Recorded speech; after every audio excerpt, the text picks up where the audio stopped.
knowing that a man is not justified by the works of the law, but by the faith of Jesus Christ. Even we have believed in Jesus Christ, that we might be justified by the faith of Christ, and not by the works of the law. For by the works of the law shall no flesh be justified. I do not frustrate the grace of God, for if righteousness came by the law, then Christ is dead in vain. People want to do so many things so that they can go to heaven. All they are doing is frustrating the grace of God. They will never go to heaven like that. You are justified by the faith of Christ. That's what it says over here. Justified by the faith of Christ.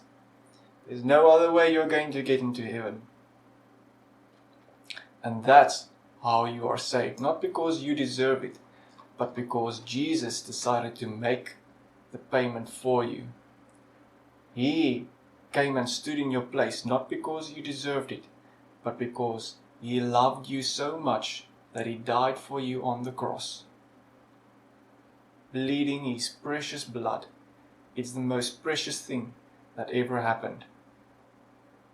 If you have not received Jesus, now is a good time to do so. He ever desires for the salvation of your soul. I do not frustrate the grace of God, for if righteousness came by the law, then Christ is dead in vain. Galatians 4 verse 1 to 9. Now I say that the heir, as long as he is a child, differeth nothing from a servant, though he be Lord of all. So, in the Old Testament, you had the Jews. They had this law that was their schoolmaster. So it proved that they were a heir, but they were in no way able to attain the inheritance.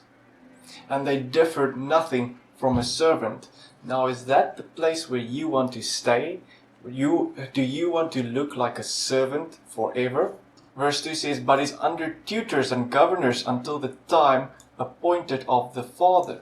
And so they had the law, and the law was good, but they weren't able to receive any inheritance. But God was preparing an inheritance for them, and that's why I had the governor, the law over them. So the time became ripe. And then it says in verse 3, even so we, when we were children, were in bondage under the elements of the world. But when the fullness of the time was come, God sent forth His Son, made of a woman, made under the law, to redeem them that were under the law, that we might receive the adoption of sons. So this way, whether you are circumcised by the law or not, the payment for adoption has been made. You will be under the bondage, under the elements of the world, if you continue and stay within the previous system. You need to receive the New Testament. Receive the New Testament today. And because ye are sons, God hath sent forth the Spirit of His sons into your hearts, crying, Abba, Father. You have the Spirit of God crying, Abba, Father. You have the Spirit of adoption now. So that one day when your adoption is fully completed, you will be able to receive the inheritance. So your eternal life has been received. You are now living for eternity. And there is still one formality that needs to be done for Jesus to come and fetch you. But you are already a son of God. So you are a son of God in the process of finalizing your adoption. You can study the word adoption throughout the Bible. The full adoption is something we long for. It's going to be awesome. Wherefore thou art no more a servant, but a son.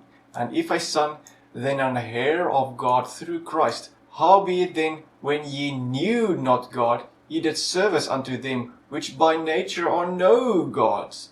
But now, after that ye have known God, or rather are known of God, how turn ye again to the weak and beggarly elements, whereunto ye desire again to be in bondage? Don't let the world put you in bondage again.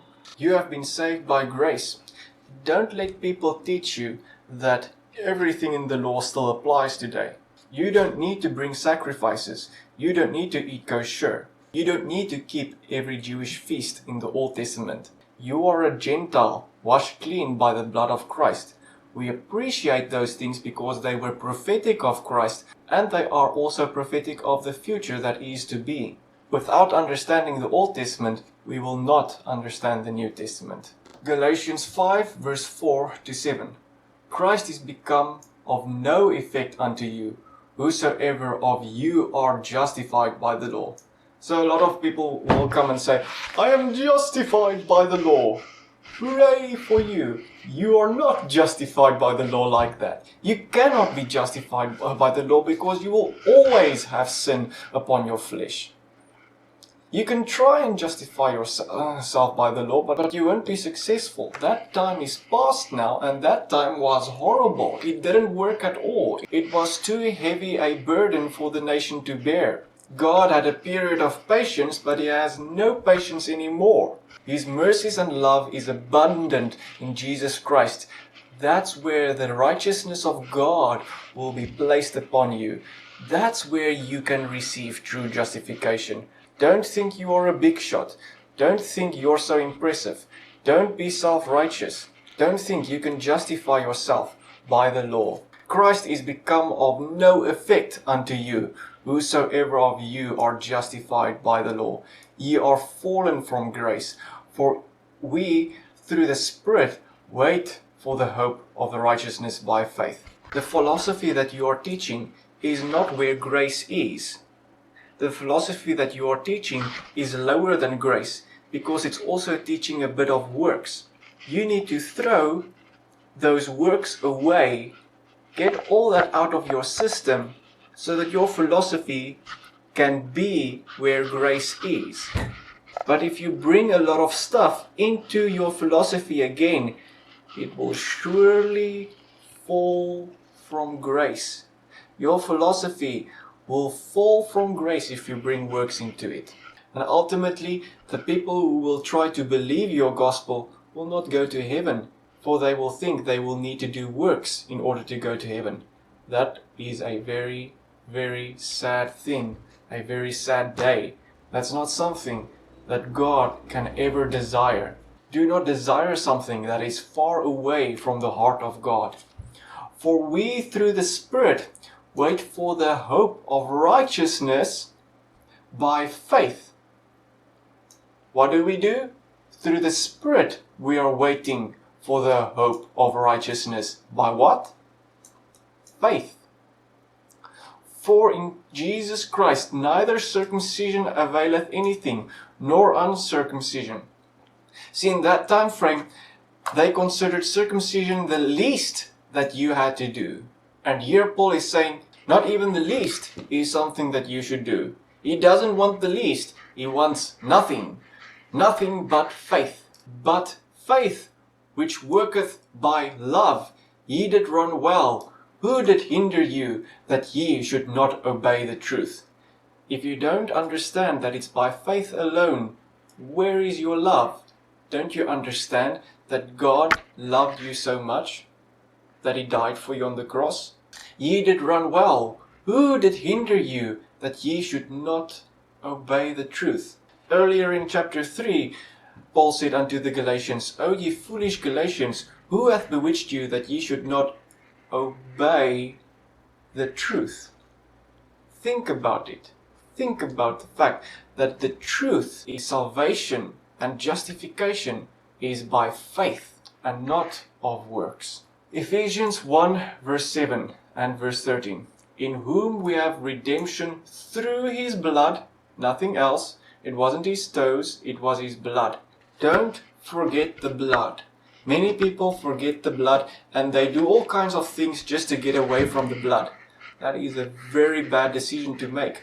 It is very important that you should remember the blood in the gospel. When you present the gospel unto other people, you need to mention the blood. That was the payment. That was the way of salvation. It is the way you can give a correct gospel if you have the blood. Don't leave out the blood.